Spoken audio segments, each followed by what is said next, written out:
ওই বলে সব বানাইতে পারে। হ্যাঁ এই যে এই দাওটা দিয়ে নারকেল কুড়িয়েছি, এই যে নারকেল কুড়ানি দাও, লক্ষ্মী পূজার প্রস্তুতি চলছে। আর এই যে রাম দাও দেখতে পাচ্ছ, এইটা দিয়ে নারকেল ফাটানো হচ্ছে। ওই বলে সব বানাইতে পারে। তাহলে নাড়ুর কোয়ালিটিটা দেখো একবার, বুঝছো কি সুন্দর নাড়ু। এই নাড়ুর গোল গোলটা কিন্তু আমি করেছি হাত দিয়ে, গোল গোল করে পাকানো একটা আর্ট। অর্ধেক পাকাতে দিয়েছি আমি, তুই তো খালি ফিনিশিং ইয়ে করতেছিস। করতেছি তো, জলটা নিয়ে যে করতে লাগে এমন ওটা করে গোল, সেটা তো আমি দেখাচ্ছি। ওইদিকে দেখা মিষ্টি হচ্ছে নাকি, এই গরম গরম নাড়ু খাইতে লাগবে না। এটা একেবারে ব্র্যান্ড নিউ গরম গরম নাড়ু। লক্ষ্মী পুজোর প্রস্তুতি চলছে, নাড়ু দিয়ে শুরু। হ্যাঁ, লক্ষ্মী পূজার প্রস্তুতি নাড়ু দিয়ে শুরু। আর পাককে জল দিয়ে তেল দিয়ে তিলের নাড়ু পাকাবে, আর জল দিয়ে নারকেলের নাড়ু পাকাবে। তাহলে এই যে এরকম গোল গোল নাড়ু হবে, তাহলে এরকম গোল গোল নাড়ু হবে। নারকেলের নাড়ু পাকানোর সময় কখনো হাতের মধ্যে তেল মাখবে না, ভুল কনসেপ্ট। ও ভুল কনসেপ্টই বলছি, আমি কিছু বলি নাই। আমি জল নেবে, জল গোল গোল করার জন্য, আর তিলের নাড়ু পাকানোর জন্য তেল নেবে। তেল মা বলছে তেল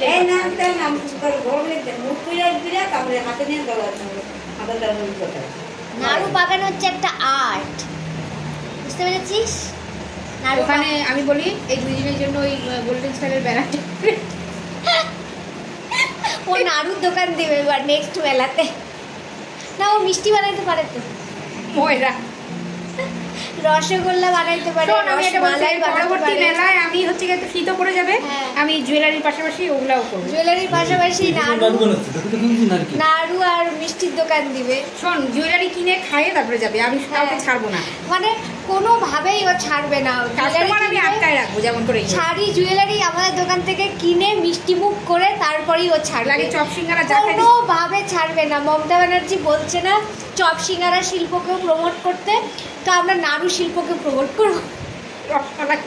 রসমালাই নাড়ু বানাবো। হ্যাঁ, পিঠা যাই হোক, নাড়ু শিল্প, পিঠা শিল্প এসবকেও আমরা প্রমোট করব। প্রমোট করে মানুষকে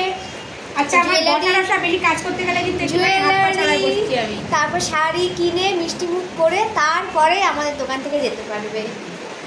ঠিক আছে, এই যে হয়ে গেল এগুলো। এবার আমরা আজকে কালকে খাবো না, এটা খাওয়া শুরু হবে লক্ষ্মী পুজোর থেকে।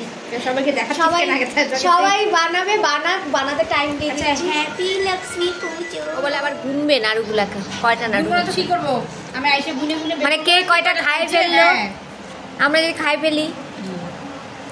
না, ভালোই হয়েছে রে নাড়ুগুলা, গোল গোল নাড়ুর ফাইনাল লুক।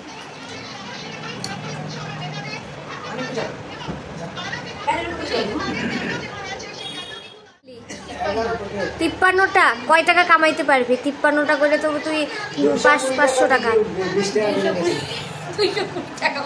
কয়টা করে নাড়ু দিবি? 5টা করে 20 টাকা। 5 দুগুণ 20 টাকা করে উঠলে 5 দুগুণ 5 20-তে 100, 5 20-তে 100 টাকা। আমার তো 5 প্যাকেট না, 5 প্যাকেট হইলে 5 20-তে 100। 53টা নারকেলের নাড়ু এবার কয় টাকায় বেচতে পারবা? 53টা নারকেল 5 টাকা করে। ও হিসাবই করতে পারতেছ না। ও কি, তুই কি নাড়ু বিক্রি করতে যাবি? বাবা দিতেছি, চিনি কয় টাকা লাগাইছিস? 5 টাকা প্যাকেট চিনি 250, 10 প্যাকেট 250 চিনি 22 টাকা। হিসাব কর। তোর দ্বারা ব্যবসা হবে না, নাড়ু ব্যবসা হবে না। ওই তুই যে 20 টাকা করে বেচলে 11 দোকানে 220 টাকা বিক্রি। ওই যে বাবা 220 টাকা বিক্রি করতে পারবি তুই এইটুকু। না না, আর বেশি করতে লাগবে। 100 টাকার তো নাড়ুই, 100 টাকার তো নারকেলই তো। নারকেল 250 চিনি 22 টাকা। তো লাভটা কই থেকে হইলো? কি হইলো? তুই নিজে গিয়ে বিক্রি করবি ঝুড়িতে করে গিয়ে। লাভ হবে না, লাভ হবে না। তোর এক প্যাকেট নাড়ু অন্তত 5টা নাড়ু অন্তত 5 এইটুকু নাড়ু আমাকে 50 টাকা দিবে এই সাইজগুলোতে। এই কয়টা নাড়ু তুই বাড়ির নাড়ু বানাতে, তুই 5টা নাড়ুতে অন্তত পক্ষে তো 40 টাকা নিতে লাগবে। 8 টাকা করে একটা নাড়ু। আমি হলে তো কোনো খাবো না। 5 টাকা করে নিবি, 5টা নাড়ু 25 টাকা করে নিলে তাও একটু লাভ হবে। আর চিনি ইউজ করবি কি বলতো, একদম কম দামের চিনি।